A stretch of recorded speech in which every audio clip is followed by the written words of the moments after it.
Muito bem, veja isso. A água ferve mais rápido quando você adiciona um pouco de sal. Mito. Não faz diferença nenhuma, e mesmo que fizesse, poderia até levar mais tempo para a água ferver. Mas isso pode melhorar o sabor da sua massa. Tô só comentando. Os morcegos são cegos. Não é verdade. O mito provavelmente vem do fato de que eles são criaturas noturnas e têm habilidades auditivas extraordinárias. Eles caçam principalmente quando está escuro e contam com uma coisa chamada ecolocalização, mas isso não significa que sejam cegos. Seus olhos não são inúteis, eles estão apenas ajustados para condições de pouca luz. Uma baleia azul é tão grande que sua língua pode pesar tanto quanto um elefante grande. Verdade. Sim, essas criaturas são enormes. Você perde mais calor pela cabeça, só que não. A verdadeira razão pela qual as pessoas acreditam nisso é porque quando está frio, nossa cabeça é a única parte que tem a maior probabilidade de ficar descoberta. Se saíssemos vestindo apenas uma camiseta, perderíamos calor nos braços, sem falar nas pernas, quadris e outras partes. Então, use um gorro, pessoal. O mapa da língua diz que temos partes diferentes para gostos diferentes. Na verdade, não. Existem papilas gustativas individuais que sentem certos sabores mais do que outras, mas isso não significa que uma área pode sentir um sabor doce melhor do que a outra. Estudos mostraram que todas as áreas da boca têm papilas gustativas sensíveis a todos os gostos.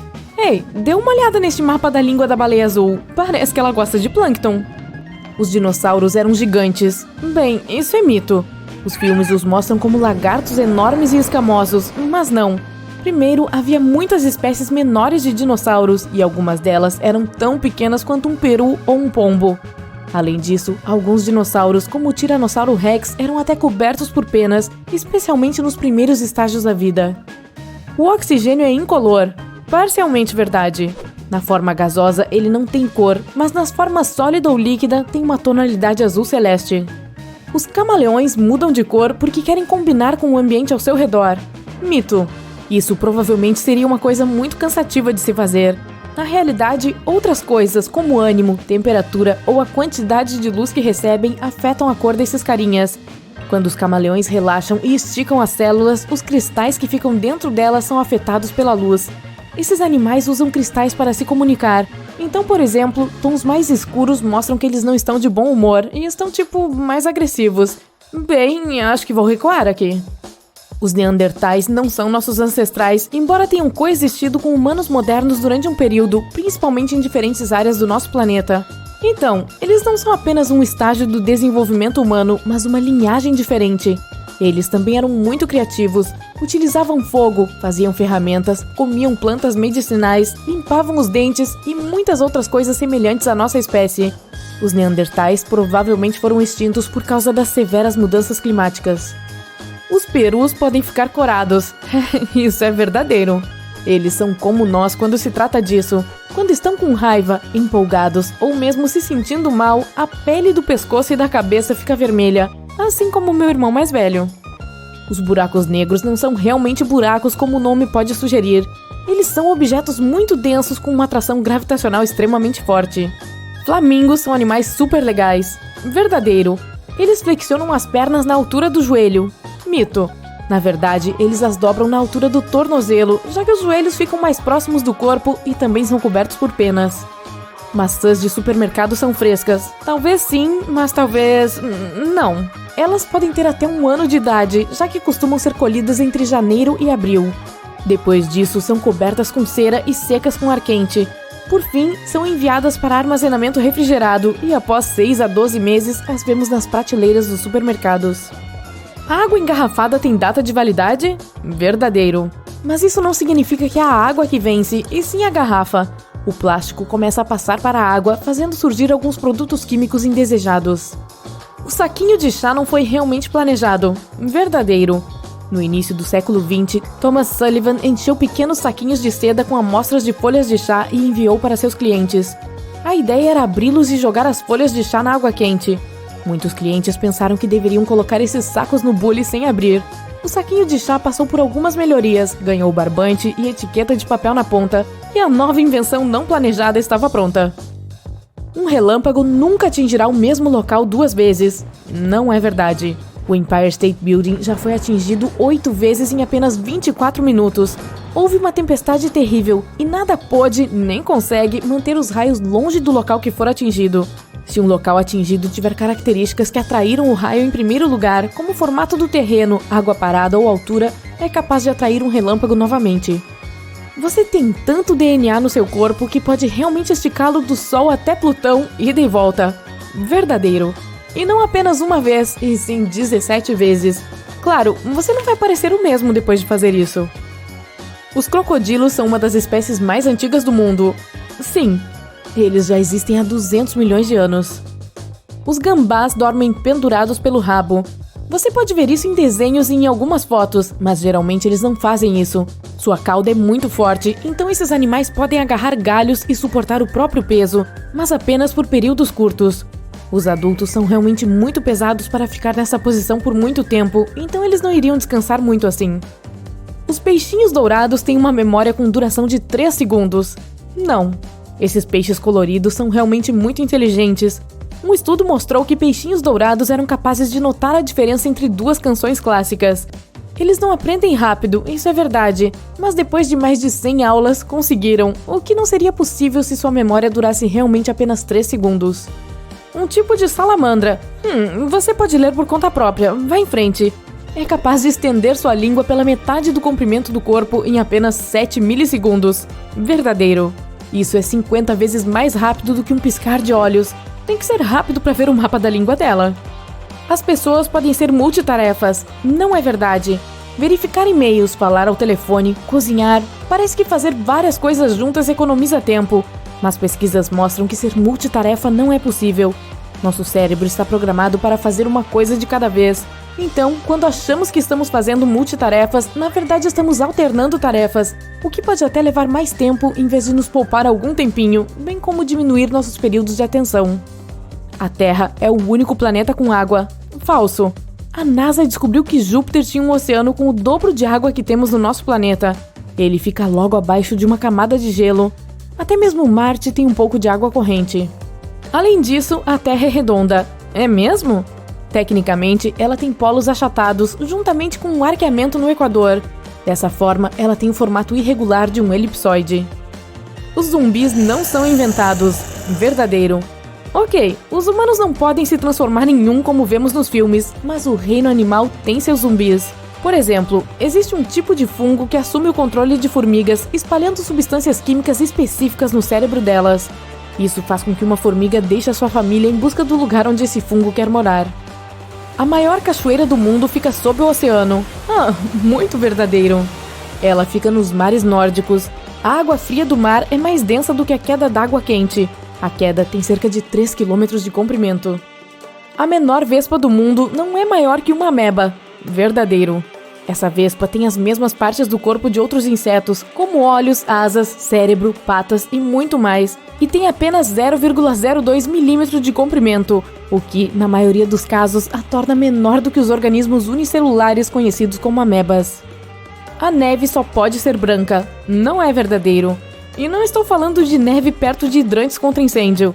Por exemplo, existem algumas montanhas com neve rosa, como a Sierra Nevada na Califórnia. Sua cor é causada por um certo tipo de alga que vive ali. A aurora boreal tem uma irmã. Verdadeiro. Ela é chamada de aurora austral e você pode vê-la no hemisfério sul. A melhor época para admirá-la é no inverno. Mais de 99% dos átomos é formado por espaço vazio. Verdadeiro. Se juntássemos todas as pessoas do mundo e removêssemos todo o espaço vazio entre os átomos, a população da Terra ficaria do tamanho de uma laranja comum. Acho que devemos tentar isso, assim poderia ser mais fácil conseguir um assento no ônibus. Os golfinhos se comunicam e se chamam por nomes. Verdadeiro. Eles usam assobios vocais específicos para identificar uns aos outros. Até mais, e obrigada pelos peixes. A descarga do vaso sanitário corre em direções diferentes nos diferentes hemisférios, só que não. A direção é a mesma, tanto em um banheiro na Austrália quanto na França. Mesmo. Um caracol pode tirar uma soneca prolongada. Verdadeiro. Alguns caracóis podem dormir cerca de 3 anos consecutivos. Tubarões sentem o cheiro de apenas uma gota de sangue a quilômetros de distância. Não exatamente. Claro, a região do cérebro responsável por sentir odores é aumentada, mas o oceano é realmente grande. Além disso, leva tempo para que as moléculas de odor se espalhem no líquido. Em um dia muito bom com correntes favoráveis, um tubarão pode sentir o cheiro da presa a uma distância de alguns campos de futebol, mas não a quilômetros. E por fim, os pinguins pedem a mão do seu amor, verdadeiro. Eles são monogâmicos e após escolher uma parceira, o macho dá à fêmea uma pedrinha para demonstrar o seu carinho. Oh. O problema com aquele asteroide que destruiu os dinossauros não foi o fato de ele ter caído, e sim onde caiu. Essa gigante rocha espacial encontrou o pior lugar para colidir. Além disso, o ângulo em que atingiu o solo foi o mais infeliz. Se tivesse caído verticalmente, teria havido menos destruição. Mas caiu em um ângulo tal que levantou uma enorme quantidade de poeira no ar. Depois que o desastre ocorreu, toneladas de fuligem começaram a queimar. 65 milhões de anos atrás, apenas 13% da superfície da Terra continha a quantidade certa de enxofre e óleo necessária para formar uma grande quantidade de fuligem. Se o asteroide tivesse caído nos outros 87% do território, os dinossauros ainda poderiam estar vivos hoje. Mas ele atingiu o pior lugar e levantou 1 milhão de toneladas de material em chamas para o céu. Uma nuvem de partículas incandescentes cobriu o céu e partiu em uma jornada pelo continente. Então essas partículas foram caindo no solo e causaram incêndios em grande escala. As árvores estavam queimando e lançando mais fuligem para o céu. Mas o asteroide colidiu não apenas com rochas. Ele caiu na costa em um lugar onde o fundo do mar era cheio de sulfato. Como resultado da colisão, ele começou a queimar, o que provocou a liberação de ácido sulfúrico na atmosfera. O ar ficou envenenado. Parece que os dinossauros não tiveram chance. E agora vamos imaginar o asteroide caindo em outro local, em algum lugar no meio do oceano. Ondas enormes inundariam parte da Terra, mas quase todos os tipos de dinossauros sobreviveriam. Ou melhor ainda, a rocha poderia ter caído em algum lugar do deserto e deixado para trás uma cratera gigante. Isso é tudo. Sim, os vários dinossauros que passavam não teriam sobrevivido à colisão, mas a situação não teria sido tão crítica em geral. Assim, os lagartos gigantes permaneceriam dominantes em nosso planeta. Eles não permitiriam que outros animais se desenvolvessem, pois os tiranossauros e outros répteis ferozes caçariam mamutes e outras criaturas antigas. A população de mamíferos iria diminuir. Os velociraptors estariam lutando por territórios com tigres, dente de sabre e ursos gigantes. Começaria uma luta pela sobrevivência entre os dinossauros e outros animais. Então chegaria a Era do Gelo e alguns répteis não sobreviveriam. Novos jogadores entrariam em campo. Esses seriam os primeiros ancestrais dos humanos. Viver lado a lado com os dinossauros seria difícil. Lagartos atacariam vilarejos e cavernas, então as pessoas precisariam construir muros altos para a proteção. A propósito, o tiranossauro representaria menos perigo para as pessoas do que você imagina. De acordo com as últimas pesquisas, muitas criaturas conseguiam fugir desse monstro. Sim, você provavelmente viu como eles alcançavam carros facilmente nos filmes, mas não seria tão assustador na realidade. Paleontólogos e biólogos analisaram a força dos ossos do dinossauro e descobriram que essa criatura não conseguia atingir altas velocidades. O seu máximo era correr 2 vezes mais devagar que um atleta de campo. Milhares de anos se passaram. As pessoas aprenderiam a viver com os dinossauros. Elas até conseguiriam domar alguns deles. Elas domesticariam dinossauros herbívoros para desenvolver a agricultura. Os triceratops e os bois iriam arar os campos juntos. Imagine fazendas repletas de diplodocos ou braquiosauros. As pessoas escalariam seus longos pescoços e colheriam frutas das árvores altas. Os estegossauros protegeriam as pastagens dos lobos e dos velociraptors. Os dinossauros com conchas, como os anquilossauros, ajudariam as pessoas a atravessar desertos. Eles, com os camelos e os burros, carregariam as cargas pesadas. As pessoas compartilhariam o planeta com os antigos lagartos e viveriam em harmonia. A situação nos mares e oceanos seria muito pior. Os répteis marinhos atacariam as embarcações de madeira e capturariam todos os peixes. Imagine que você estivesse navegando para outro continente com toneladas de grãos, tecidos, peles e outros produtos. E então um mosasauro gigante aparecesse no horizonte. Ele era um dos lagartos marinhos mais fortes. O grande tubarão branco pareceria um peixinho ao lado dele. A criatura poderia facilmente derrotar um megalodonte. E então se depararia com uma embarcação de madeira. Ele morderia o convés e puxaria o barco inteiro para debaixo d'água. Os dinossauros aquáticos seriam o principal obstáculo para a comunicação entre os países. Isso retardaria o progresso por 100 anos. As pessoas construiriam navios de metal para resistir aos ataques do Mosasauro e finalmente conseguiriam estabelecer conexões marítimas. Um problema parecido ocorreria quando os primeiros aviões decolassem. Imagine que você estivesse voando em um Boeing de passageiros. Você olharia pela janela e veria um pterodáctilo. Ah, espere, seria impossível. Esses lagartos alados não eram tão rápidos, mas eles poderiam alcançar um helicóptero ou alguns antigos bimotores. Isso representaria uma séria ameaça aos voos. Então as pessoas instalariam sistemas de proteção de som a bordo de cada aeronave. Os pterodáctilos ouviriam o ultrassom irritante à distância e voariam o mais longe possível. As pessoas equipariam submarinos e navios com o mesmo escudo de som. Então, depois que as pessoas aprendessem a se defender dos dinossauros, outro problema apareceria. Os lagartos seriam os reis da vida selvagem, então eles substituiriam todas as outras espécies animais. Os dinossauros correriam pelas savanas africanas e os lagartos com pelos viveriam nas florestas frias no inverno. Leões, lobos e ursos não seriam os reis da natureza. Os rinocerontes lutariam com os parasaurolófos. Os estegossauros atacariam os hipopótamos e tirariam seus territórios. Os dinossauros venenosos viveriam nas selvas. Lagartos que conseguiam subir em árvores assustariam os macacos. Imagine um macaco reptiliano pulando de um galho para outro. Para salvar animais comuns do extermínio, as pessoas precisariam controlar a população de répteis predadores. Enormes parques e reservas naturais apareceriam em todos os países. As pessoas transportariam dinossauros para lá e os separariam dos outros animais selvagens. Os dinossauros pareceriam estar completamente sob controle. Quando o perigo causado pelos répteis gigantes passasse, as pessoas começariam a criar lagartos menores e inofensivos. Alguns comprariam um camaleão e outros manteriam um microceratus em casa. Haveria exposições de dinossauros.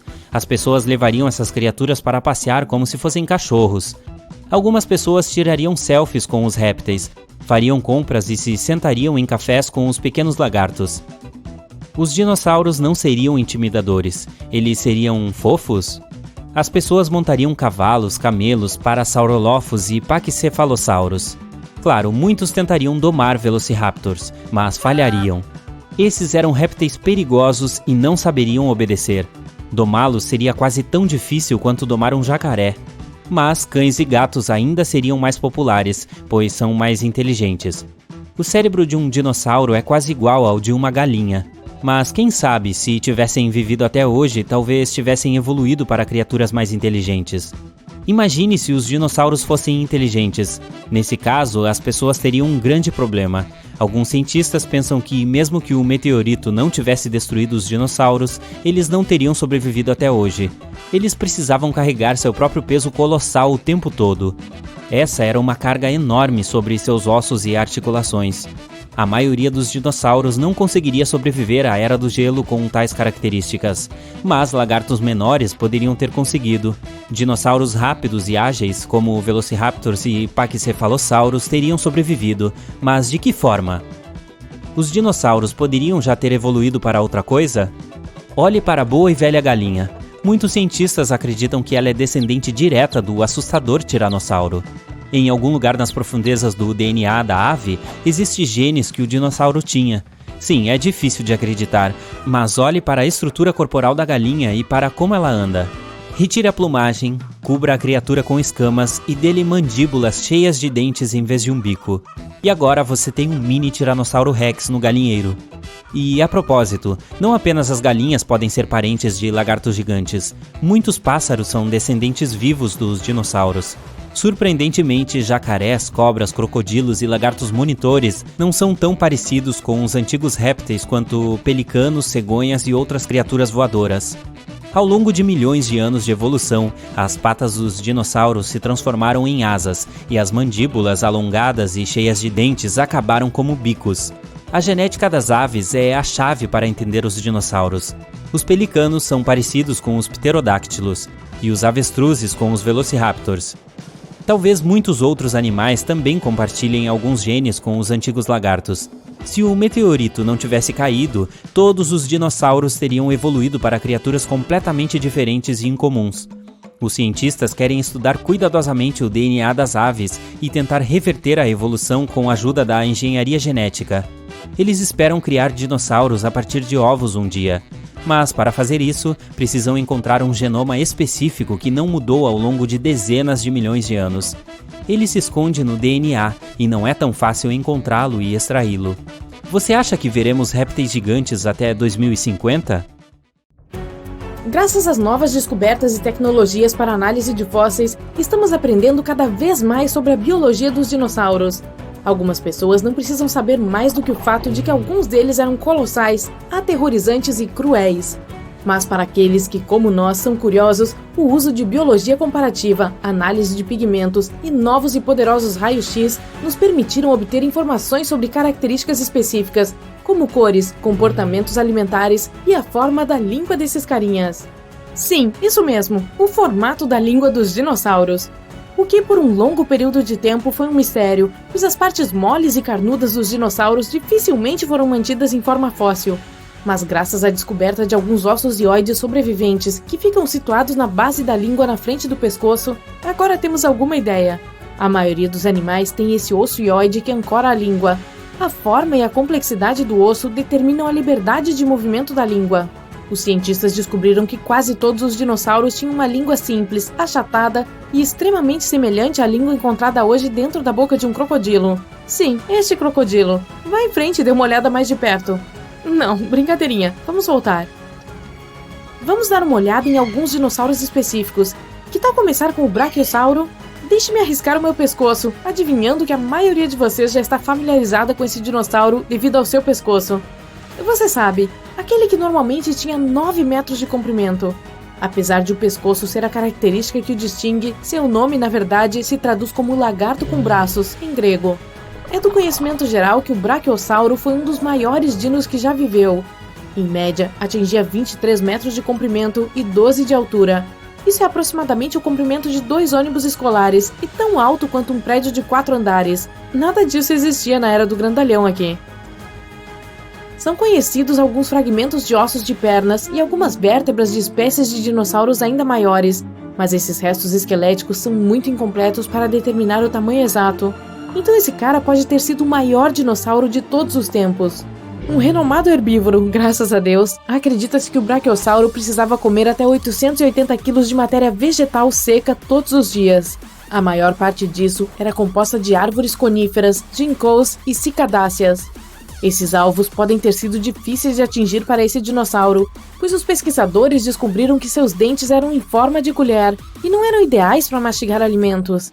Isso significa que a criatura provavelmente engolia a vegetação inteira, pois seus dentes eram adequados para arrancá-la, mas não para quebrar grandes pedaços de plantas. Isso, junto com a forma do corpo do dinossauro, sugere que o Brachiosauro gostava de se alimentar o mais rápido possível. Dinos como esses nem sempre faziam uso de sua capacidade de devorar árvores altas para o jantar. O Brachiosauro viajava em manadas, mudando-se logo depois de esgotar toda a vegetação local. E quero dizer toda a vegetação local, não apenas aquela que pendia das árvores. É provável que a criatura completasse sua dieta com vegetação em níveis mais baixos, especialmente depois de ter se servido de quase todas as árvores próximas. Esse método de buffet era o mais energicamente atraente para esse gigante. Ao mastigar a vegetação mais baixa, os pesquisadores acreditam que os dinossauros economizavam até 80% em energia, em comparação com quando procuravam fontes de alimento altas. Eles também descobriram que as narinas de um brachiosauro ficavam na frente do rosto e não no topo. Isso porque agora sabemos que eles vagavam pelas férteis planícies aluviais em rebanhos. Durante décadas, acreditou-se que essas criaturas viviam em pântanos de águas profundas. Vejamos outro equívoco comum sobre um dinossauro popular. Por favor, aplausos para o Tiranossauro Rex, que é sem dúvida o mais famoso de todos os dinossauros. Descobertas dos últimos 100 anos revelaram que os terópodes tinham uma pele fortemente emplumada. Os terópodes são a família de dinossauros a qual o Tiranossauro Rex pertence. Então, naturalmente, as pessoas começaram a pensar que a criatura também deveria ser coberta de penas. No entanto, um estudo de 2017 tirou impressões da pele do icônico dinossauro e não encontrou evidências das estruturas necessárias para suportar as penas. Se um T-Rex tivesse penas, elas seriam limitadas às suas costas. Os pesquisadores aceitam que outros grandes dinossauros da mesma família do T-Rex foram descobertos com restos de penas. Um exemplo disso seria o dinossauro Yutyrannus, mas a partir de agora, a teoria aceita que as penas não eram uma característica comum dos Tiranossauros Rex. Isso torna mais fácil acreditar que as penas eram exclusivas dos tiranossaurídeos menores e serviam como um método de manter a temperatura. Por um longo período de tempo, os pesquisadores pensaram que as penas eram uma característica exclusiva da família Theropode, mas essa teoria foi detonada. Fósseis descobertos na Sibéria agora sugerem que diferentes grupos familiares de dinossauros tinham penas. Os fósseis siberianos em questão pertenciam a outra espécie de dinossauro, Culindrodromeus sabaikalicus. Será que pronunciei certo? Esse dinossauro, vou chamá-lo de Culinda, tinha uma estrutura pélvica superficialmente semelhante à de um pássaro e cerca de 1,5 metro de comprimento, quase da altura de uma geladeira. Como o propósito das penas nos dinossauros era a temperatura corporal, é bem possível que aqueles de climas frios tivessem mais penas do que seus equivalentes em climas quentes. Em geral, animais maiores têm menos problemas para se refrescar, então é provável que qualquer um dos grandes dinossauros que viveram nesses climas quentes não tivesse penas. Os dinossauros menores que viviam em climas frios, pelo contrário, tinham muitas penas. Agora, até entendemos como eram alguns dos desenhos e padrões dessas penas nos dinossauros, graças à descoberta de um Ornithomimus, completo com impressões de penas e pele. O nome deste dinossauro é derivado do grego e, na verdade, se traduz como imitação de pássaros. Eles tinham tipicamente 3,5 metros de comprimento, quase da altura de uma girafa, e apesar de serem onívoros, não tinham dentes. Suas outras características distintivas incluíam 3 dedos que eram todos do mesmo tamanho em comprimento. E apesar de terem um crânio de ossos finos, eles também tinham uma grande cavidade cerebral. Suas pernas eram extremamente longas, em particular os ossos dos pés. Combine isso com um bico desdentado e pescoço longo. E sim, deve ter sido parecido com um avestruz. Embora não sejam tão grandes quanto o brachiosauro ou os dinossauros em geral, eles são maiores do que qualquer outra ave do mundo. E não eram apenas os membros do corpo de um Ornithomimus que o faziam parecer um avestruz. Eles também tinham padrões de penas muito semelhantes. Sua cabeça, pescoço e pernas quase não tinham penas, mas o resto do seu corpo era bem coberto de plumagem felpuda. Isso é o que você chama de camada de penas de um pássaro como um todo. É possível, como um avestruz, que o dinossauro tivesse esse padrão incomum de penas para regular sua temperatura corporal. Apesar de alguns dinos possuírem penas como os pássaros, além de serem seus parentes distantes, os dinossauros não tinham o tipo de penas necessário para voar durante a maior parte de sua existência. Penas encontradas em impressões fósseis ou preservadas em âmbar permitiram aos pesquisadores entender por que as criaturas não eram muito aerodinâmicas. A estrutura dessas penas parece ser muito simples, com um eixo central mal definido e flexível. Elas serviam melhor como uma declaração de moda, pois deveriam ajudar a atrair a atenção de outros dinossauros. Essas penas também teriam a capacidade de regular a temperatura do corpo. Surpreso ao saber que os dinossauros tinham penas de avestruz? E espere até eu dizer que seus primos répteis distantes pré-históricos tinham algo que parecia pele. Permita-me apresentá-lo ao pterossauro, do grego lagarto de asas. Assim como os dinossauros, inicialmente pensava-se que eles tivessem pele escamosa ou coriácea em todo o corpo. Mas ao longo do século XX, exames de fósseis revelaram que muitas partes do corpo de um pterossauro eram peludas. A envergadura de um pterossauro podia atingir uma largura de mais de 7 metros, algo tipo um ônibus londrino. Sua mandíbula sem dentes era muito longa e lembrava a de um pelicano. Como algo que se parece com um pelicano pode ser tão aterrorizante? Essas criaturas eram revestidas de picnofibras, estruturas simples, de composição semelhante a penas, mas também semelhantes a fios e felpudas como pele. Outras pesquisas sugerem que algumas partes do corpo do pterossauro tinham outros tipos mais complexos de penas com fios ramificados. Se isso for preciso, seria a primeira vez que foram encontradas penas em um animal que não era um dinossauro nem um pássaro.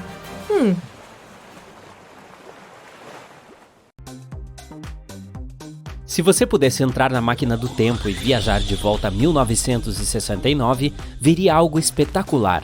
O que está diante de seus olhos não é um deserto aleatório. É uma das cachoeiras mais poderosas, completamente seca. No verão e no outono de 1969, o lado americano das cataratas do Niágara ficou sem água. Isso durou 6 meses. Os pesquisadores queriam estudar a face rochosa das quedas e temiam que se tornasse muito instável por causa da erosão, processo em que as forças naturais, como a água e o vento, desgastam os materiais de terra. Por exemplo, se você vir o gelo glacial ficar lamacento, isso significa que a erosão está acontecendo.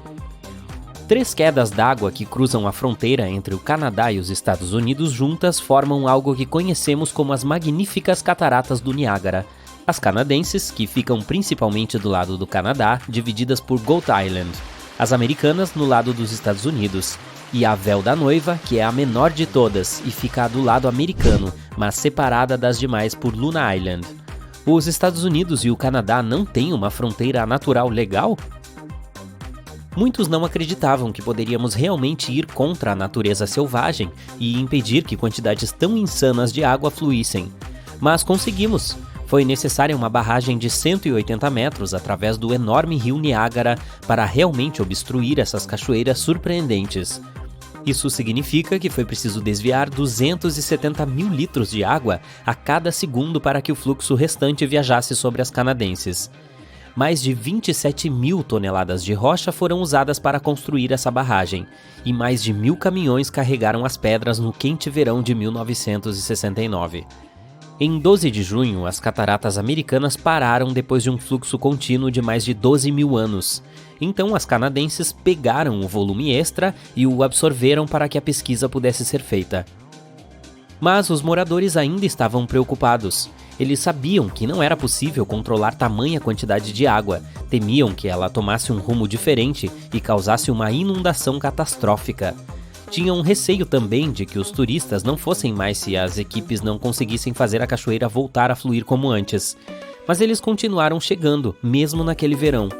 E tiveram uma chance única de ver algo que ninguém jamais havia visto antes ou depois. Durante esse período havia até uma passarela temporária construída a apenas 5 metros de distância da borda das quedas que, naquele período, estavam secas. Ela ajudou os trabalhadores a limpar o fundo do que costumava ser um rio. Assim, os turistas podiam ir até lá e explorar a paisagem selvagem das cachoeiras que geralmente ficavam debaixo d'água, hostis e nada acessíveis aos visitantes. Enquanto exploravam o fundo seco, os pesquisadores se depararam com milhões de moedas diferentes que as pessoas jogaram na água ao longo de décadas, talvez para fazer um desejo ou para algum outro propósito. Uau, um cofrinho das cataratas do Niágara! Eles removeram a maioria delas. Eu me pergunto quem ficou com elas. Mas nas últimas 2 décadas, mais e mais turistas têm ido para lá. Imagine todas as coisas que poderiam ser encontradas agora. Mais moedas, é claro, mas também câmeras perdidas, drones errantes, celulares e outras coisas que visitantes descuidados podem acidentalmente deixar cair.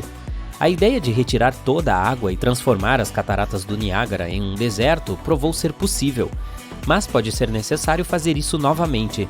Em 2020, a mídia informou que 2 pontes para pedestres precisavam ser substituídas ou consertadas. E não à toa, já que elas têm quase 120 anos. Essas pontes estão localizadas acima das corredeiras. Os especialistas discutiram se deveriam desviar a água mais uma vez ou não. Muito se fala sobre as cataratas do Niágara, e alguns acreditam que estão entre as mais altas do mundo. Mas a verdade é que não são. Elas são famosas, preciosas e de tirar o fôlego, mas quando se trata de altura, existem quase 500 outras em todo o planeta que são maiores. Tomemos como exemplo Salto Ángel, na Venezuela, com mais de 975 metros. Mas o que torna as cataratas do Niágara tão especiais é a quantidade de água que flui por elas. Cachoeiras muito altas não costumam ter grandes volumes. A combinação de toda aquela imensidão de água e a altura é o que torna as do Niágara tão impressionantes. Além disso, elas podem estar entre as mais rápidas do nosso planeta. O rio Niágara surgiu após a última idade do gelo, junto com toda a bacia dos Grandes Lagos. O rio Niágara faz parte dela. 18 mil anos atrás, esta incrível cachoeira não existia. Mantos de gelo cobriam a área do sul de Ontário e tinham de 1,5 km a 3 metros de espessura. À medida que as camadas de gelo se moviam para o sul, foram criando bacias dos Grandes Lagos, que então derreteram, liberando enormes quantidades de água. Geralmente a que bebemos é fóssil. Apenas 1% se renova ao longo do ano, sendo os 99% restantes provenientes de mantos de gelo. A península do Niágara não fica sob o gelo há quase 12.500 anos. À medida que ele derreteu, as águas resultantes começaram a fluir para o que mais tarde se transformou no Rio Niágara, nos lagos Erie e Ontário.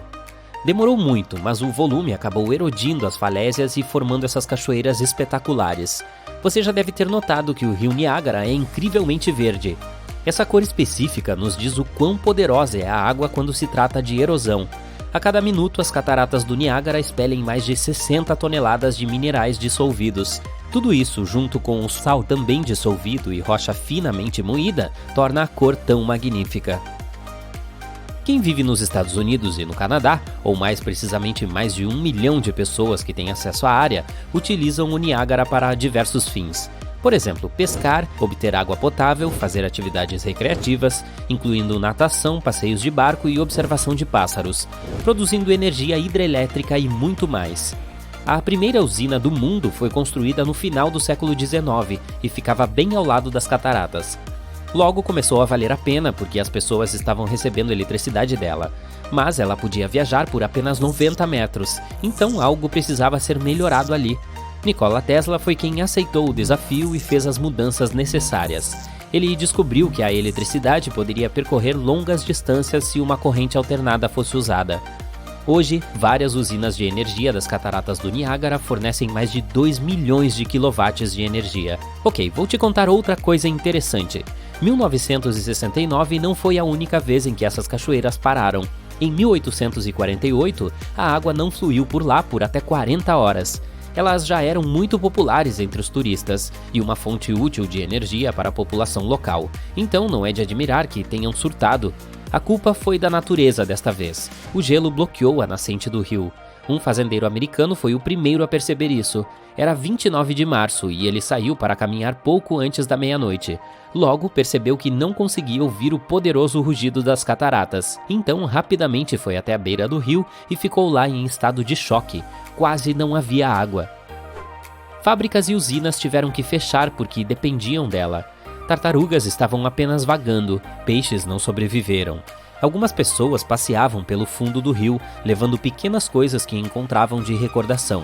Mas 2 dias depois, em 31 de março, ouviu-se um estrondo distante vindo dali. Ele foi ficando mais próximo e mais alto até que uma parede de água apareceu diante dos olhos do público. Assim, uma das maiores atrações do mundo, visitada por milhões de turistas todos os anos, voltou a funcionar, magnífica e no final invencível, como deveria ser. É noite e você está prestes a entrar no local de descanso final do faraó Tutankhamon. Não tem uma tocha, mas pelo menos levou uma lanterna.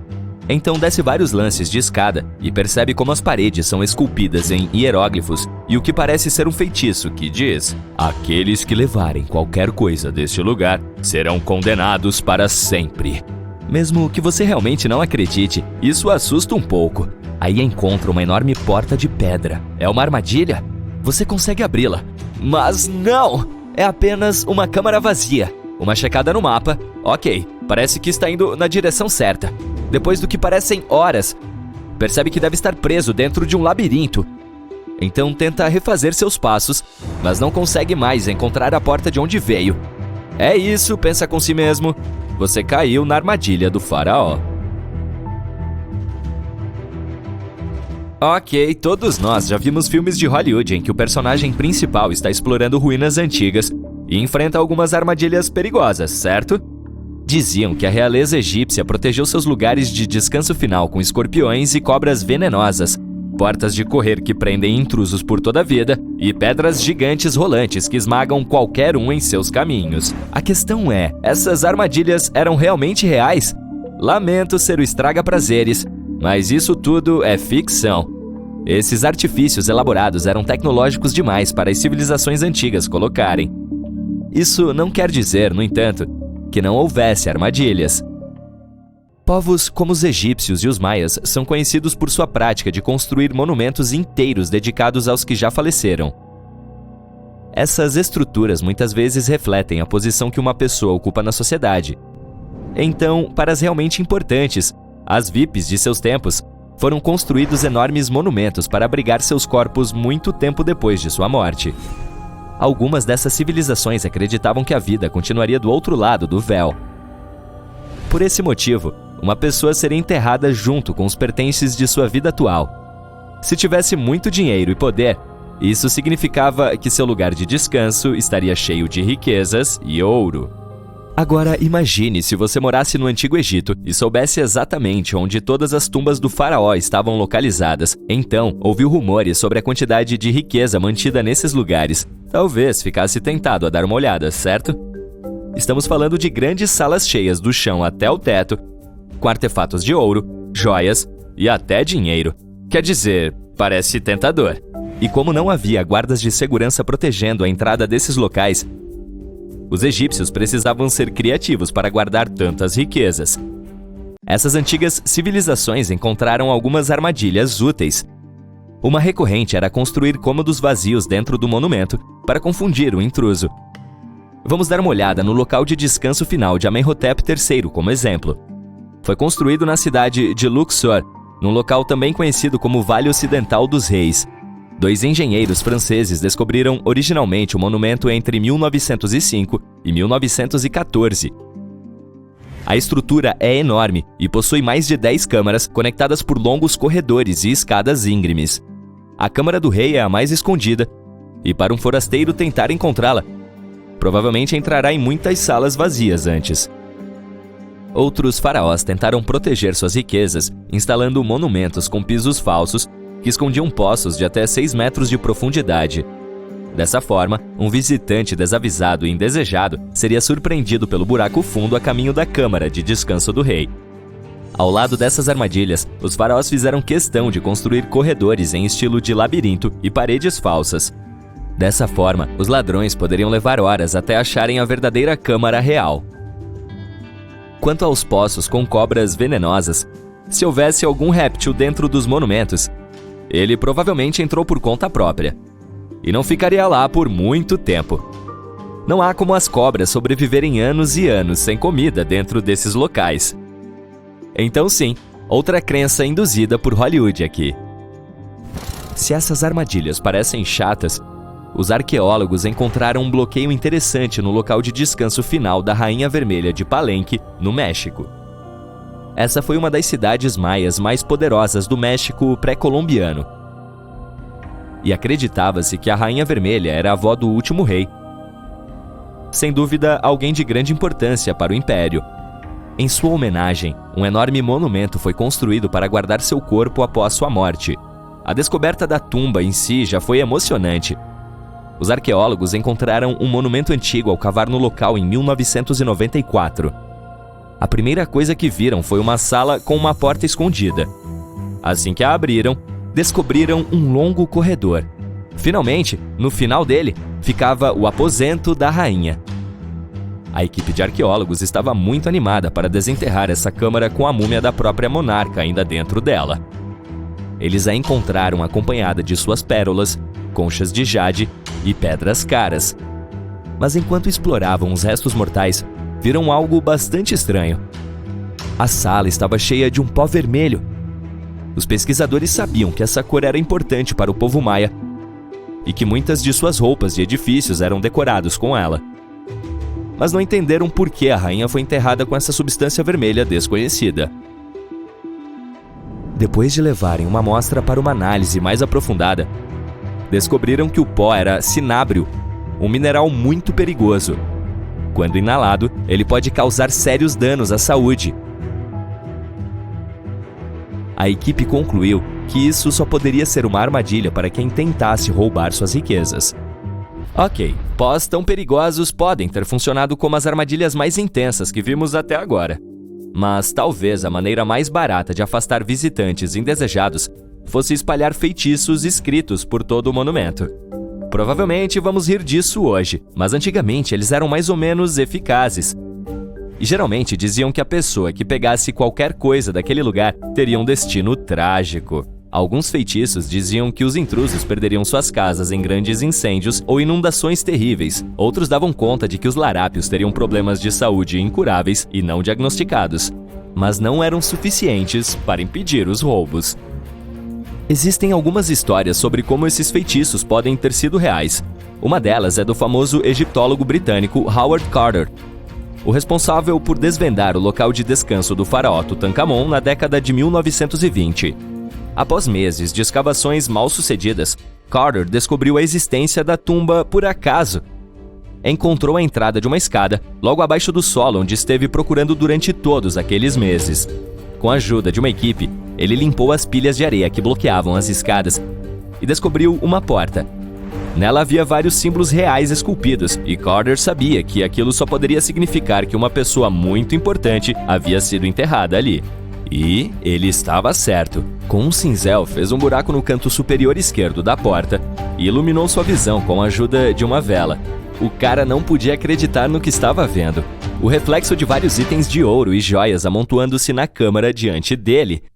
Carter acabara de descobrir o local de descanso final de Tutankhamon, perdido por 3.000 anos. Mas a história não terminou aqui. A descoberta foi acompanhada por uma série de eventos infelizes que levaram as pessoas a acreditar que havia algo a ver com o feitiço do faraó. O próprio Carter morreu misteriosamente apenas poucos anos depois. E alguns de seus assistentes perderam suas casas nas enchentes, assim como um dos feitiços ameaçava. Há quem diga que é apenas coincidência, pois não há nenhuma prova real de que essas coisas estejam conectadas. Bem, o que você acha? Afinal, essa foi uma armadilha eficaz?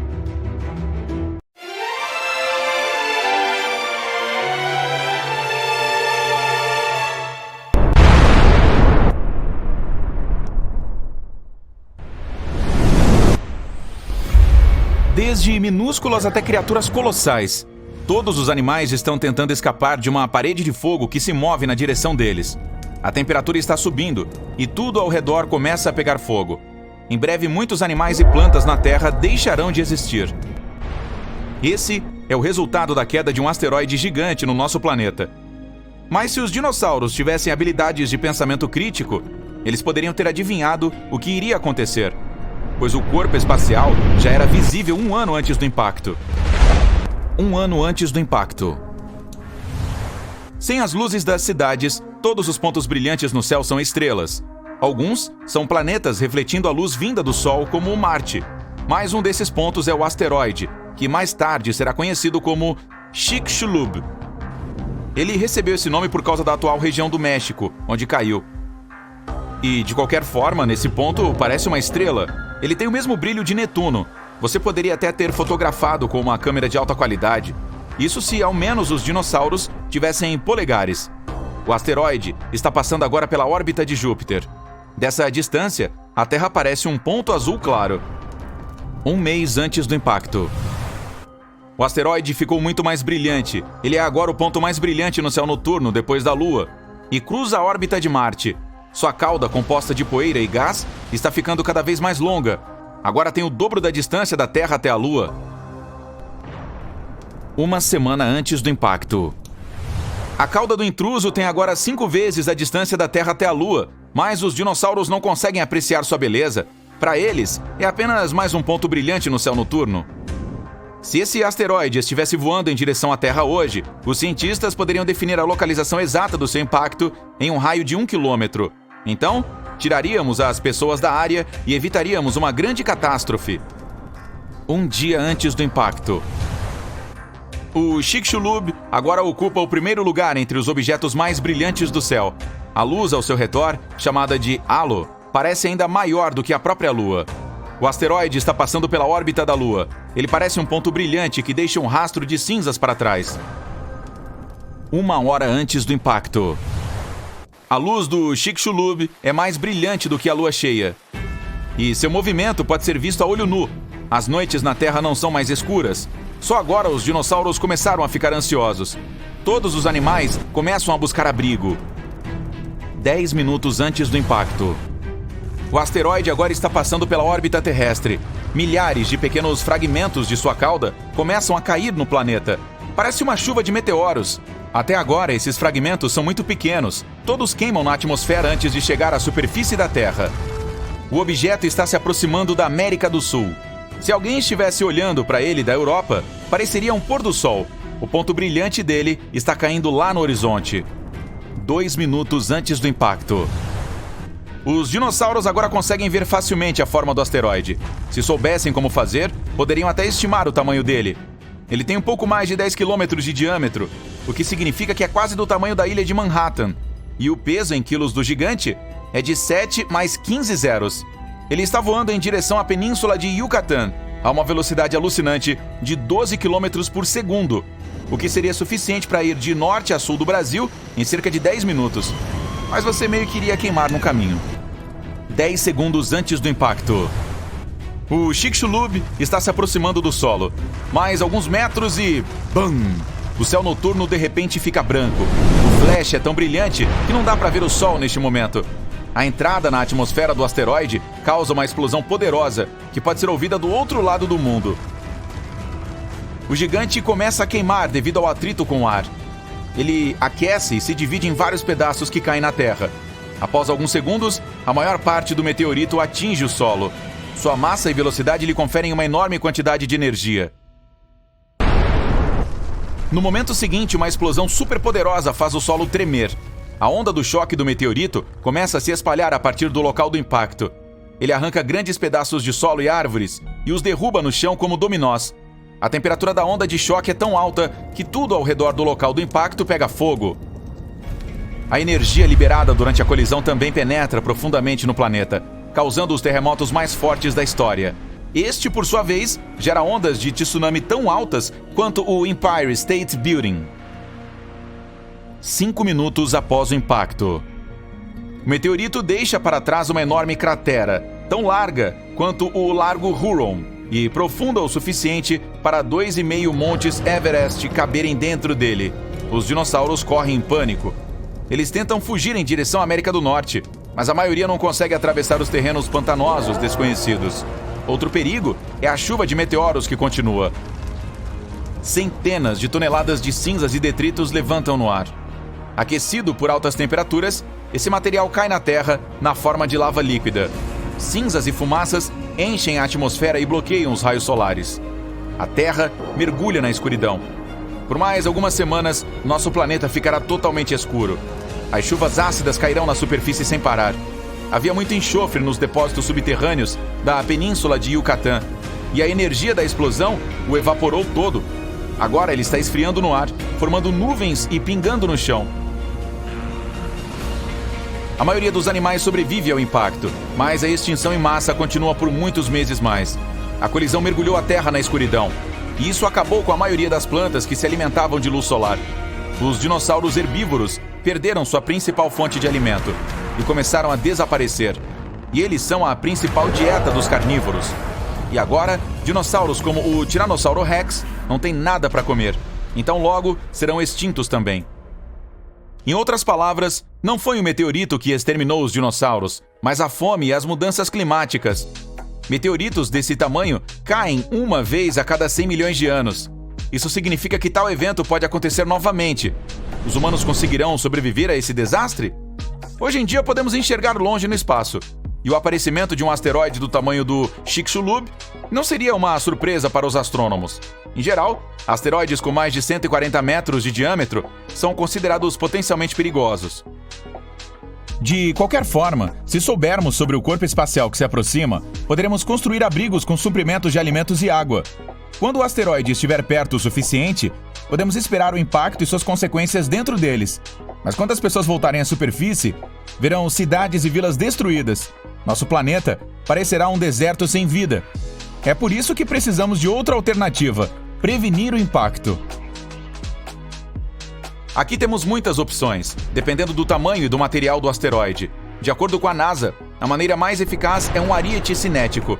Precisaremos enviar um objeto bastante grande e pesado, como uma nave espacial, para o espaço. Quando ela se aproximar do corpo espacial, os cientistas escolherão a trajetória perfeita para a colisão com o corpo espacial. Esse impacto fortíssimo mudará o curso dele, fazendo-o voar além da Terra. Quanto mais longe este corpo espacial estiver do nosso planeta, mais fácil será mandá-lo embora. Outra opção é uma explosão controlada na superfície do corpo espacial. A primeira lei de Newton nos ajudará aqui. Ela diz que se um corpo está se movendo a uma velocidade constante em linha reta, ele continuará fazendo isso, a menos que seja acionado por uma força. Portanto, se fizermos uma explosão ou força suficientemente grande, o asteroide mudará sua trajetória. O quanto ele se moverá depende da quantidade de força aplicada contra. Também podemos explodi-lo de dentro para fora. Nesse caso, não haverá necessidade de alterar sua trajetória. Em vez disso, tentaremos transformar um grande pedaço de rocha em um monte de fragmentos menores. Eles queimarão na atmosfera e não farão mal ao nosso planeta. Outra maneira é um rebocador de gravidade. Todo objeto pesado tem sua própria força gravitacional e campo gravitacional. Nosso objetivo será enviar uma espaçonave ao asteroide e fazê-la voar perto dele. Ela será atraída por ele e seus motores irão resistir. Como resultado, a nave irá lenta, mas seguramente puxá-lo em sua direção. Esse método vai demorar muito mais, mas aos poucos, a trajetória do corpo espacial mudará e ele não colidirá com a Terra. Pelo menos é o que se espera. Também podemos usar energia solar.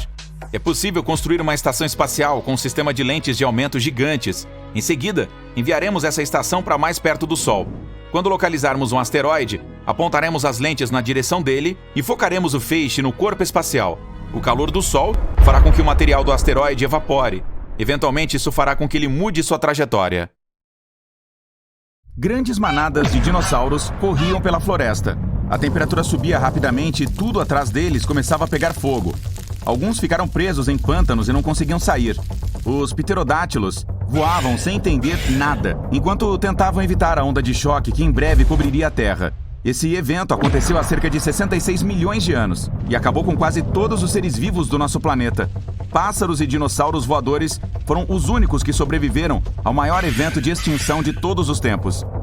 Ei, não me culpe, eu não estava por perto naquela época. Vamos nos aprofundar na árvore evolutiva deles para observar o primeiro pássaro do mundo, o Archaeopteryx. Ele era mais ou menos do tamanho de um corvo moderno, mas parecia um pequeno dinossauro com penas. Tinha muitos dentes cônicos pequenos, quase como os de crocodilos. Isso porque estava mais próximo dos répteis do que dos pássaros. No entanto, seu cérebro era 3 vezes maior do que o desses répteis. Embora tivesse asas com penas, dificilmente poderia voar como as aves atuais. As articulações dos ombros não o permitiam erguer as asas acima das costas. Portanto, não poderia fazer uma batida de asa completa. Muito provavelmente, conseguia voar planando, com os pequenos flaps de asa. A evolução levou a espécies mais desenvolvidas, capazes de um voo completo, como os pterodáctilos. Esses caras não tinham penas, mas as membranas feitas de pele e músculos. Sua envergadura era do tamanho de uma perna humana. Eles conseguiam voar perfeitamente e pegar peixes e pequenos animais. Embora os dinossauros voadores pudessem facilmente superar os predadores terrestres, como velociraptors e tiranossauros rex, a maioria deles não sobreviveu ao impacto do meteorito gigante. Vejamos este evento passo a passo para ver como eles chegaram até o nosso tempo. 10 minutos antes da queda do meteorito, uma enorme rocha do tamanho da ilha de Manhattan estava se movendo no espaço em direção à Terra. Ela pesava 460 trilhões de toneladas. Isso é como 3 trilhões de baleias azuis, os mamíferos mais pesados que já viveram na Terra. E estava se aproximando do nosso planeta a 19 km por segundo. Nessa velocidade, poderia cruzar o Oceano Atlântico em apenas 4 minutos e meio. Isso é 2 vezes mais rápido do que nossas espaçonaves modernas podem voar. 5 segundos antes da queda do meteorito. A coisa estava ficando tensa. A força gravitacional da Terra continuava a puxar o objeto espacial gigante.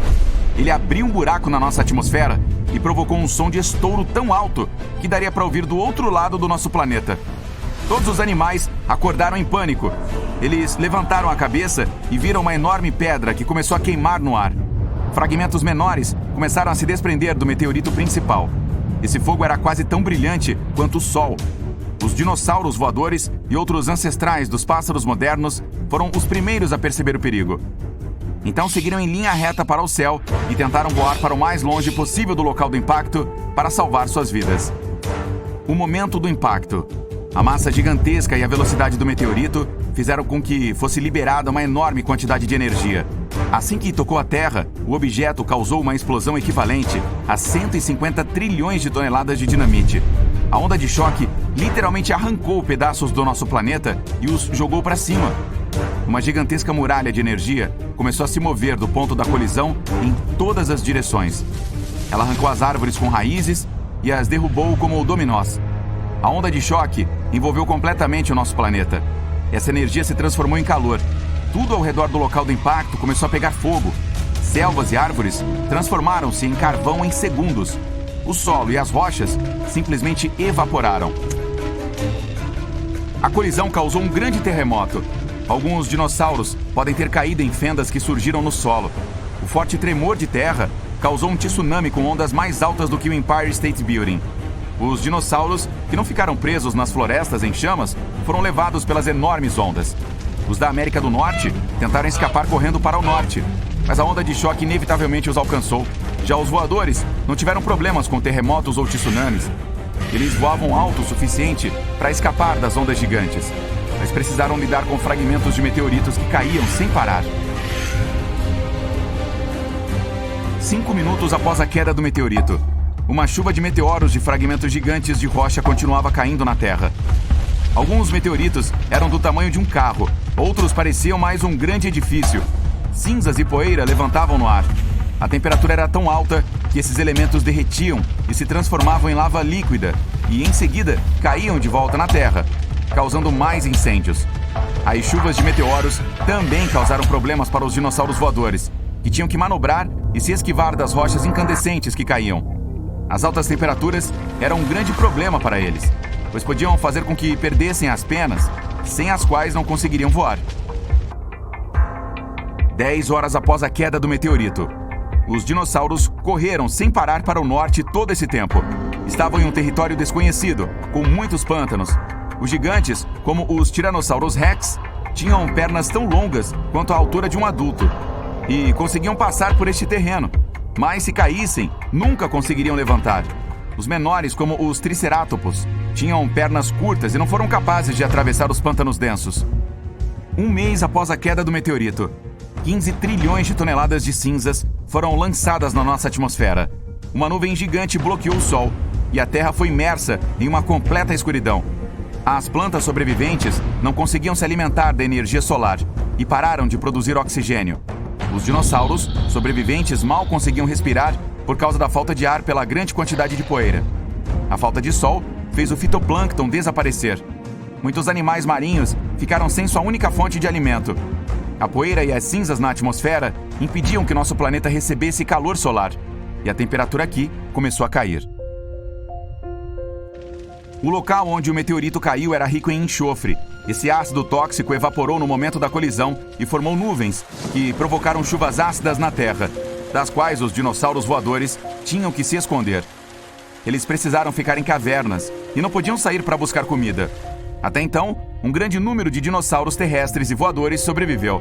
Eles saíram para ver as consequências do desastre. O local do impacto foi no atual México, na península de Yucatán. A cratera Chicxulub está localizada aqui.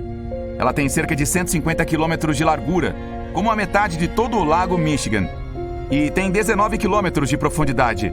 Você poderia mergulhar todo o Monte Everest lá, e ainda sobrariam 10 quilômetros de espaço disponível. Não foi o impacto em si que fez os dinossauros desaparecerem. O fogo destruiu a maioria das plantas das quais os herbívoros se alimentavam. Sem comida, seu número diminuiu rapidamente. Os que eram predadores também não tinham o que comer. A chuva ácida e o desaparecimento do fitoplâncton ameaçaram toda a vida marinha. Embora os pássaros conseguissem evitar as ondas de choque e o tsunami, também estavam com falta de comida. Cerca de 80% de todas as aves não foram extintas com o evento. O problema é que todas as florestas foram destruídas. A maioria dos pássaros faria ninhos e viveria nas árvores. Além disso, as florestas sempre foram repletas de alimentos, desde todos os tipos de formigas e cupins até insetos voadores e pequenos roedores. Portanto, apenas as espécies que viviam no solo e podiam voar bem sobreviveram. Muito provavelmente, se alimentaram de sementes de pequenas plantas remanescentes. Esse hábito fez os dinossauros voadores perderem seus dentes durante a evolução. Em vez das mandíbulas com um monte de dentes afiados, tinham bicos longos para pegar pequenas sementes do solo. Embora a Terra parecesse um lugar terrível para se viver naquele momento, houve um boom evolucionário para as aves. Elas tinham que viajar longas distâncias em busca de comida. Suas asas ficaram mais fortes. Elas também se sentiam protegidas de predadores que antes as consideravam como alimento. Nenhum Tiranossauro Rex pegaria mais um pássaro adormecido desprevenido. Cerca de 1000 anos após a colisão, apareceram as primeiras florestas densas. Isso deu outro grande impulso para a evolução.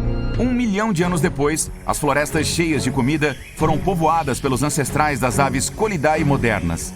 E 65 milhões de anos depois, nos tempos atuais, temos cerca de 10 mil espécies de aves. Pombos, corvos, águias e falcões, até pinguins. Todos são descendentes dos dinossauros. Mas houve outros sobreviventes. Alguns ancestrais de crocodilos e jacarés foram capazes de se adaptar às condições de mudança. Cerca de 80% das espécies de tartarugas conseguiram resistir à extinção em massa. E agora, suas descendentes vivem entre nós. Cobras e lagartos também foram capazes de esperar os tempos difíceis em suas tocas. Até mesmo alguns mamíferos, como os monotremados, ficaram para contar história. Esse animal do tamanho de um ouriço foi capaz de continuar a evoluir. Muitos milhões de anos depois, esses mamíferos evoluíram para primatas, que mais tarde deram vida aos humanos modernos. Muito depois, surgiu o iPhone. Turo também pode se tornar um novo lar para a humanidade. Mas as pessoas levariam cerca de 470 anos para chegar lá, mesmo se viajássemos na velocidade da luz, o que é impossível devido às leis da física. As estátuas Moai estão firmes e fortes há centenas de anos. Primeiro, as pessoas se esforçaram bastante para esculpir essas grandes esculturas. Depois, simplesmente pararam de fazê-las. Por que será? Vamos investigar esse mistério. A Ilha de Páscoa, localizada a pouco mais de 4.000 quilômetros do leste do Tahiti, possui uma área de cerca de 160 quilômetros quadrados. Até hoje, é uma das mais isoladas do mundo. Antes, era coberta por florestas cheias de árvores e samambaias diferentes. Mas quando os primeiros humanos chegaram, cerca de 400 anos depois de Cristo, o verde passou a desaparecer aos poucos. E no início dos anos 1250 depois de Cristo, as estátuas Moai começaram a surgir em todos os lugares dali. Elas eram feitas com diferentes tipos de rocha, cinzas vulcânicas prensadas, basalto, traquito e escória vermelha. Por ser uma ilha vulcânica, esses eram os únicos materiais disponíveis. E assim que os construtores concluíam seu trabalho, cobriam as esculturas com pedra-pomes. Os rostos delas são diferentes, mas há algo em comum: as expressões fechadas e narizes largos. Os braços foram esculpidos junto ao corpo, algumas possuem chapéus em cima das cabeças. Há quase 900 estátuas espalhadas pela ilha, de tamanhos diferentes. A altura média é de 4 metros e as maiores chegam a ter 10 metros de altura e 82 toneladas de peso. Pelo fato de terem rostos diferentes, especula-se que sejam representações e homenagens a ancestrais, chefes e outras pessoas importantes que viveram na ilha. Mas sem qualquer evidência, fica praticamente impossível descobrir a verdadeira finalidade delas.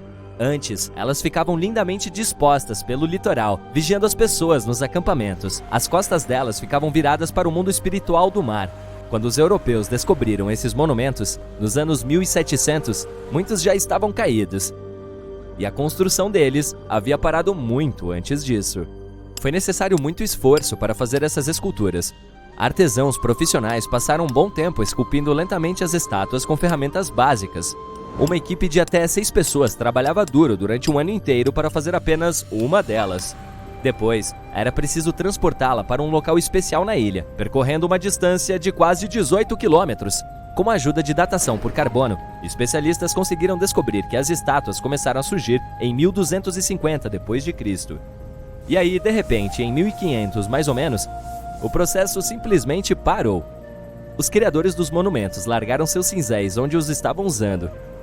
E só um quarto de todas as esculturas foram transportadas para onde deveriam ficar. Metade delas ainda continua na pedreira, enquanto outras foram abandonadas no chão, no meio do caminho. Alguma coisa aconteceu na ilha e fez todos perderem o interesse pelas estátuas. Há muitas teorias sobre o que poderia ter acontecido e a maioria tem a ver com o desmatamento. Os moradores de Páscoa podem ter usado madeira para transportar as esculturas pelo local. Eles certamente fizeram isso com a ajuda de trenós e cordas, com troncos para rolar as obras ou com canoas para fazê-las flutuar. A mata começou a ficar desfalcada. As árvores levavam muito tempo para crescer e ratos comeram a maioria das sementes. As pessoas usavam madeira para muitas coisas e precisavam dela não só para atividades práticas, mas também para criar outras estátuas. Outro motivo que pode ter feito os moradores locais pararem de esculpir as esculturas foi a dedicação a outros projetos. Jardins especializados de pedra estavam se tornando cada vez mais comuns com o crescimento da população. Eles eram ótimos para o solo, mantendo-o aquecido e fertilizado ao mesmo tempo. Os habitantes gastaram muito tempo e esforço fazendo esses jardins de pedra, então tiveram que deixar a construção e deslocamento de estátuas de lado. Outra teoria sugere que as crenças do povo mudaram ao longo dos anos. Supõe-se que os moradores viam as obras como uma conexão com seus ancestrais, mas depois de algum tempo, rituais que mostravam força e resistência se tornaram mais populares. E com eles, os habitantes de Páscoa começaram a esculpir imagens relacionadas às aves marinhas, que se tornaram os principais animais de lá. As pessoas começaram a acreditar que estavam sendo cuidadas por seus ancestrais através dos pássaros e não das estátuas. Então, não fazia sentido continuar a construí-las. Qualquer uma dessas teorias pode ser verdadeira, mas o problema mesmo era que uma ilha tão pequena não conseguia comportar uma população em crescimento. Então, o que antes era um terreno exuberante, cheio de verde, se tornou uma paisagem desértica. Nos primeiros séculos, as pessoas se valiam dos recursos que a floresta fornecia, mas a agricultura ganhou mais importância após 1550, quando as florestas desapareceram. Tribos que antes trabalhavam juntas para construir monólitos fantásticos passaram a competir umas com as outras. Durante essa disputa por território e recursos, as estátuas Moai foram derrubadas, pois as pessoas queriam reduzir sua importância. Ao longo dos séculos seguintes, todas as obras estavam no chão, mas nem todas propositalmente. Muitas caíram naturalmente após anos de abandono. Algumas até foram parar dentro do mar que cerca a ilha. E lá ficaram por um bom tempo. Mas essas últimas tiveram mais sorte. Foram reerguidas para serem admiradas por turistas do mundo todo. Se você resolver viajar para conhecer esse local isolado, provavelmente a primeira pergunta que vai se fazer não é como as estátuas foram feitas ou como foram transportadas. Sua dúvida será: como é que alguém conseguiu chegar neste fim de mundo? Foi um dos maiores feitos da história. Os polinésios fizeram coisas extraordinárias. Desde os anos 1500 a.C., esse povo velejador começou a explorar o mundo. Com as invenções marinhas mais avançadas de sua época, eles navegavam usando catamarãs e canoas, começando pelo sudeste da Ásia e habitando muito mais lugares ao longo do Pacífico. O local mais ao norte em que viveram foi o Havaí, em 900 a.C., e a extremidade sul habitada por eles foi a Nova Zelândia, em 1200 a.C. A jornada mais distante para o leste foi, claro, a Ilha de Páscoa. Em poucas centenas de anos, esses primeiros navegantes habitaram uma área de milhares de quilômetros quadrados. Eles simplesmente memorizavam onde estiveram antes e, assim, conseguiam navegar pelo oceano. Para isso, usavam uma vasta gama de técnicas. Assistiam ao sol nascer e se pôr durante o dia e se guiavam pelas estrelas à noite. Se estivesse nublado e os navegantes não conseguissem se orientar visualmente, usavam outros métodos brilhantes. Eles observavam os movimentos das correntes marítimas, os formatos das ondas e também a bioluminescência na água. Esses sinais os ajudavam a encontrar onde ilhas específicas estavam localizadas. Esses desbravadores até entendiam como os pedaços de terra e atóis ao longe causavam interferência no ar e no movimento marinho. As aves também lhes davam alguns sinais. Algumas migravam longas distâncias de uma ilha para outra, dando aos viajantes uma noção visual da rota que deveriam seguir. Outros tipos tinham horários específicos para se alimentar, então os marinheiros sabiam quando e onde elas caçavam e as seguiam. Os vikings certamente são famosos por suas habilidades de navegação, mas enquanto usavam uma bússola solar, os primeiros polinésios confiavam inteiramente no conhecimento que tinham da natureza e se deixavam guiar por ela. As habilidades deles eram tão avançadas que, em 1769, o capitão James Cook, um explorador inglês, até contratou um navegador polinésio devido a seu conhecimento profundo dos mares. Mas o mais surpreendente foi quando o homem desenhou um mapa de cabeça. Ele cobriu uma área de 3.200 quilômetros de extensão. Nessa região, havia 130 ilhas e o navegador conhecia 74 delas por nome. No começo da viagem, o capitão Cook não deu muito ouvidos aos conselhos do polinésio. Mas ao fim da jornada, estava impressionado e até reconheceu os polinésios como possivelmente a tribo mais distribuída na Terra. Um pôr do sol roxo. Você deve ter visto um desses pelo menos uma vez na vida. Normalmente não é nada ameaçador e tem a ver com a forma como a luz viaja. A que o Sol produz é branca. Quando passa por um prisma, você vê ondas de luz de cores diferentes, de vermelho e laranja a azul, verde e índigo. Ela normalmente se desloca em linha reta se não houver nenhum obstáculo no caminho. As ondas mais curtas, incluindo azuis e roxas, são espalhadas mais facilmente quando encontram esses obstáculos, como moléculas e aerossóis na atmosfera. Como o Sol está baixo no horizonte ao nascer e se pôr, sua luz precisa passar por mais moléculas que espalham violeta e azul. As cores que seus olhos captam são o amarelo, laranja e vermelho, mas com as condições certas é possível ver o lindo céu roxo. Às vezes ele surge por motivos muito mais assustadores, como furacões, incêndios florestais ou tempestades de poeira. A concentração de vapor no ar aumenta e a luz se espalha mais do que o normal. Poeira, sol poente e nuvens baixas também contribuem para esse espetáculo natural. O céu fica laranja e vermelho ao entardecer se ainda houver luz suficiente. Em seguida emite tons de rosa, que se misturam com um azul escuro acima. Bem, você se lembra do que acontece quando essas duas cores se encontram?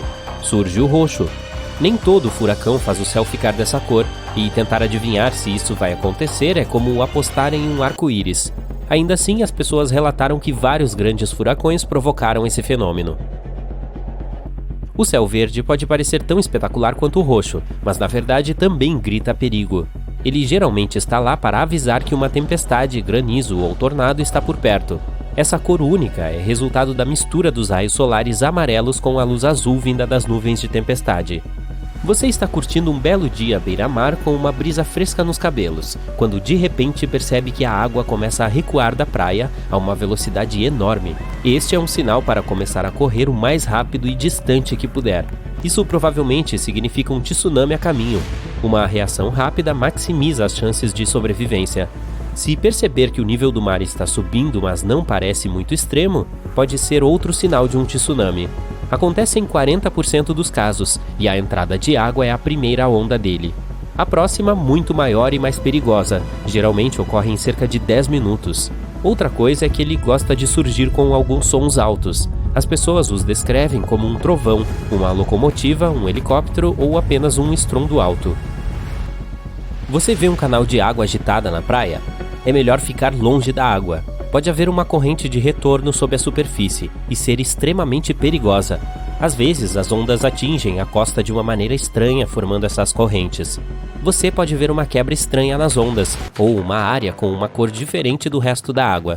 Pedaços aleatórios de algas marinhas indo em todas as direções são outro sinal de alerta. Se acontecer de ficar preso em uma corrente de retorno, tente se manter à tona, mas não ir contra ela. Você só irá desperdiçar energia preciosa.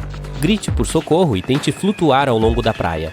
Depois de sair da corrente, nade diagonalmente até a costa. Da próxima vez que vir nuvens de formato cônico no céu, lembre que é um bom momento para começar a procurar algum abrigo. Se continuar assim, uma forte tempestade está a caminho, mas se uma delas com esse formato começar a girar, significa que está prestes a se transformar em um tornado. Se houver abelhas por perto, elas podem salvá-lo de grandes problemas um dia. Essas pequeninas trabalhadoras ficam mais ativas do que o normal quando sentem que uma tempestade está a caminho, e aceleram para coletar mais néctar antes que ela os atinja. Uma vez que terminam, sempre voltam para a colmeia 10 a 15 minutos antes da chuva forte, mesmo quando não há sinais óbvios de que esteja chegando. O segredo para isso são pelos supersensíveis nas costas que podem captar acúmulos eletrostáticos de nuvens de tempestade. Durante séculos, as pessoas notaram que os animais agem de maneira estranha alguns dias antes de grandes eventos sísmicos. Os cachorros não param de latir, as vacas param de dar leite, e os sapos, ratos e cobras saem de casa. Parece que os animais podem sentir ondas de choque iniciais menores que são imperceptíveis para os humanos. Os cientistas tentaram encontrar alguma explicação para isso e realizaram testes e experimentos intermináveis. Até agora, ainda estão tentando explicar esse mistério. Você pode sentir o cheiro de ozônio no ar? Quando uma tempestade está a caminho, é o odor mais distinto e acre que se pode perceber. Uma carga elétrica de um raio o liberta de altitudes mais elevadas. O outro cheiro de chuva mais agradável é o petrichor. A água da chuva desperta moléculas em plantas, árvores, concreto e asfalto, e o aroma se espalha por todo o lugar. Você pode até sentir esse cheiro na própria boca. Todos aqueles íons positivos no ar que um raio libera se misturam com o ozônio e a saliva. E é assim que você fica com aquele gosto metálico amargo. Quando um raio está prestes a cair, você pode ouvir sons bizarros de crepitação, zumbido ou vibração vindos de objetos de metal próximos. As palmas das mãos podem começar a suar, e é capaz que seu cabelo fique em pé. Esse é um claro apelo à ação para salvar sua vida. Cargas positivas estão passando por seu corpo, tentando alcançar a parte carregada negativamente da tempestade. Confie em mim, você não quer que elas o atinjam. Se não vir nenhum abrigo que possa alcançar rapidamente, tente se tornar menor do que os objetos ao seu redor. Abaixe seu guarda-chuva e fique longe de cercas de arame, canos de metal, trilhos e outros objetos metálicos. E não se deite no chão, provavelmente está molhado, o que significa que é um ótimo condutor de eletricidade. Se de repente você notar fendas no asfalto ao lado de sua casa, pode ser um sinal de alerta de sumidouro. Inspecione sua residência por dentro. A porta começa a emperrar, ou talvez haja uma lacuna onde as paredes encontram o teto. Armários e gavetas de cozinha irregulares, pisos inclinados, escadas que começam a se inclinar, vazamentos de água após cada chuva e molduras deslocadas são sinais de que um sumidouro está prestes a abrir. Para saber se é definitivamente um deles e o quão perigoso é, você precisa consultar uma empresa de engenharia. Se encontrar um sumidouro que já esteja lá, fique longe. Cerque ou ponha cordas no local para torná-lo menos perigoso para os outros. Você precisará de ajuda profissional para corrigir o problema. Alguns vulcões gritam quando estão prestes a entrar em erupção. Pequenos terremotos que costumam acontecer antes produzem um zumbido. É praticamente inaudível para os ouvidos humanos, mas às vezes atinge uma frequência que permite ouvi-lo como um estranho som estrondoso ou sibilante vindo do solo. Esse ruído é conhecido como tremor harmônico. Com alguns vulcões é o barulho das bolhas de magma vibrando ao passar por fendas na crosta terrestre, mas nem sempre é assim. Se os cientistas conseguirem entender o que exatamente causa esses gritos vulcânicos, poderão criar um sistema limitado de alerta precoce para erupções vulcânicas. Se você estiver na natureza, preste atenção à água em riachos, quedas d'água e rios. Se o nível estiver caindo rapidamente, mesmo que esteja chovendo, isso pode ser um indício de um deslizamento de terra próximo. E se você escutar um leve ruído estrondoso ou sons incomuns, como pedras batendo umas nas outras, pode significar que detritos estão vindo em sua direção. É um sinal para ir para a segurança imediatamente, como agora mesmo. Ninguém imaginava que o inafundável Titanic colidiria com um iceberg, exceto por um homem, William Thomas Stead. Bom, não diretamente, é claro. Não é como se ele tivesse pulado da cama um dia, imaginando o naufrágio do Titanic. Em vez disso, ele escreveu um conto empoderador chamado Como o Navio a Vapor Naufragou no Meio do Atlântico por um Sobrevivente, em 3 de março de 1886, 26 anos antes de o Titanic afundar. Ok, vamos fazer uma rápida recapitulação. O Titanic estava viajando de Southampton para Nova York em abril de 1912 no Atlântico Norte. O navio atingiu um iceberg e, menos de 3 horas depois, estava completamente debaixo d'água. Das 2.208 pessoas a bordo, apenas 706 sobreviveram, devido ao número limitado de botes salva-vidas e à água gelada.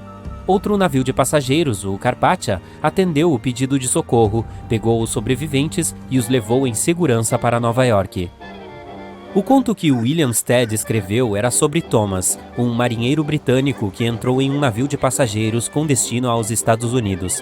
Em determinado momento, o protagonista percebeu que não havia botes salva-vidas suficientes para todos a bordo do navio, caso algo acontecesse. Alguns dias depois, uma forte neblina cobriu tudo. A sorte não estava do lado da embarcação, e ela colidiu com um navio sem rumo, assim como o Titanic atingiu o iceberg. Apenas 200 das 916 pessoas chegaram em segurança aos Estados Unidos.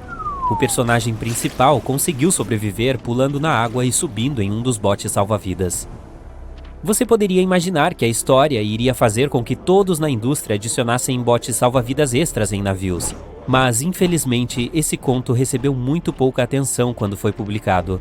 Ainda mais tragicamente, William Thomas Stead estava no Titanic quando ele afundou, e ele não sobreviveu. Os sobreviventes que conheciam Stead mencionaram que ele estava sempre alegre e adorava conversar durante as refeições. Ele elogiou o design do navio e o quão resistente ele era. Testemunhas também falaram sobre como ele fora proativo quando o navio estava afundando, dando seu colete salva-vidas para outra pessoa. Ele era jornalista de profissão e estava a caminho de Nova York para uma cerimônia. Uma de suas contribuições mais importantes para o jornalismo moderno foi o uso de ilustrações em artigos de jornal. Ele também introduziu entrevistas em jornais, e elas ainda são usadas hoje, assim como as ilustrações. Mas esta história não foi o único trabalho publicado que previu o desastre. Morgan Robertson foi um autor e ex-capitão de navio que escreveu contos e romances. Seu livro mais notável é O Naufrágio do Titã. Também é conhecido como Futilidade. O livro foi escrito em 1898, 14 anos antes do Titanic. Era uma história fictícia sobre Titã, um transatlântico semelhante ao Titanic, que estava cruzando o Atlântico Norte.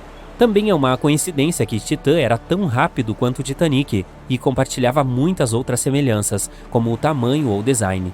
O livro o descreve como inafundável e o maior navio a navegar pelo oceano na época, o mesmo que se dizia sobre o Titanic.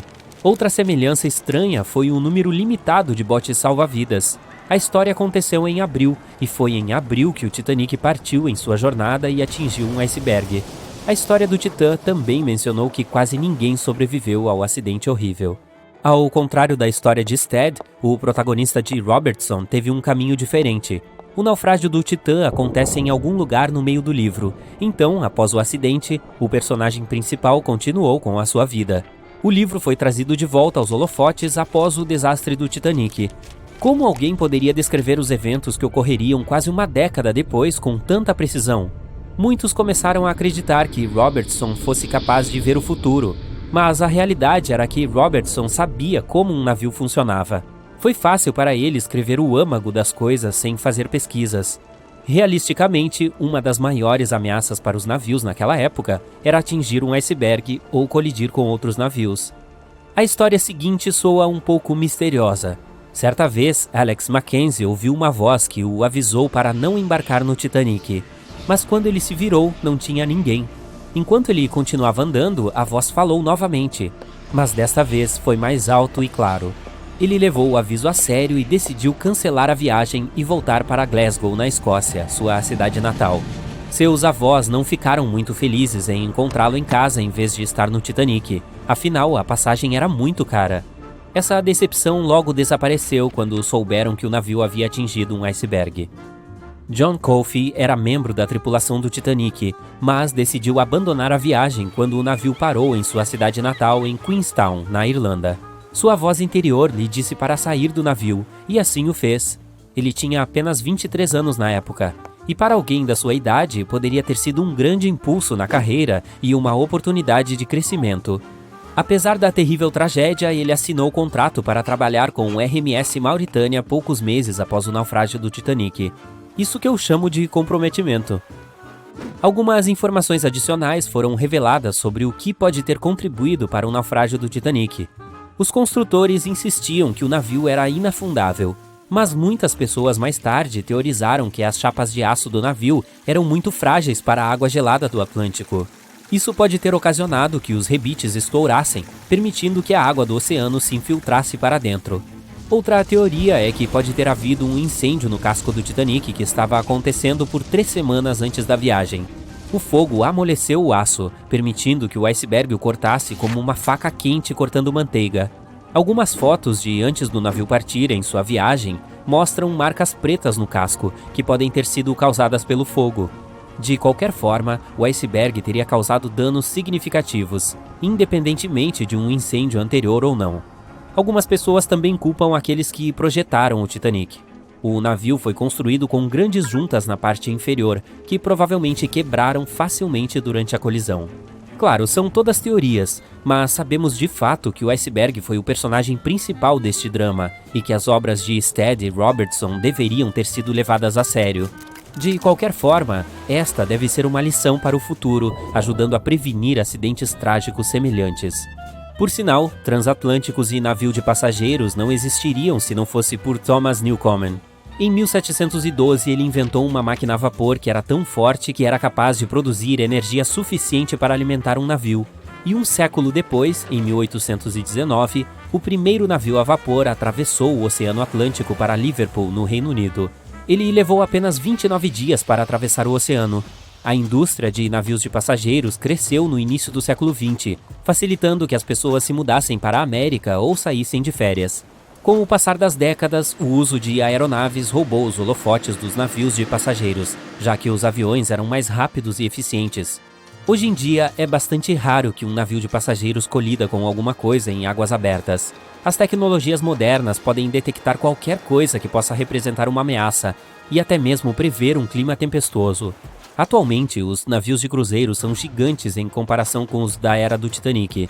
Os navios modernos podem transportar quase o dobro do número de passageiros e ter comodidades com as quais as pessoas naquela época só podiam sonhar. Atualmente, a maioria dos navios de cruzeiro oferecem opções de vários restaurantes, várias piscinas e salas de jogos para fazer uma pausa. Se você estiver a fim de se divertir, pode assistir a apresentações ao vivo. Não se esqueça do heliporto. Por que não? Não se preocupe se você começar a se sentir mal. Os médicos a bordo estão sempre prontos para ajudar qualquer passageiro necessitado. E esses navios só vão ficar maiores. Colocar o Titanic e um navio de cruzeiro moderno lado a lado é como comparar um Concorde com um Doberman. Naquela época, o Titanic era o maior e mais avançado navio com o qual alguém poderia sonhar. Então, quem sabe o que o futuro dos navios de cruzeiro pode trazer? Podemos até ter cidades inteiras flutuando por aí. Acho que seria um barco gigante.